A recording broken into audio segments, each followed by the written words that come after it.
Hello mga Marites! Ako ay may chika for today's video.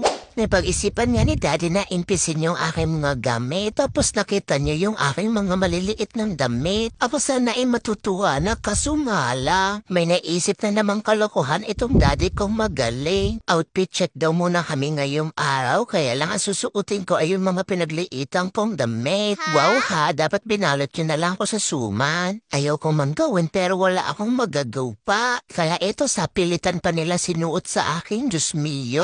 Ako naman kasi alam na hindi na nga kasya sa akin ay pinagpipilitan pa. At ayan na nga, maikli na nga, mas lalo nyo pang pinaikli. Ano yan, crop top? Kailangan ko ata ulimog pa gender reveal para maalala nyo na lalaki ako. Isa pa naman to, sobrang liit na nga, pinagpipilitan pa. Parang kayo, hindi ka na nga mahal, pinagpipilitan mo pa. Diyos mio, isang paa na ang kasya, pinagpilitan talaga. Parang gusto ko na mag-quit sa trabahong to.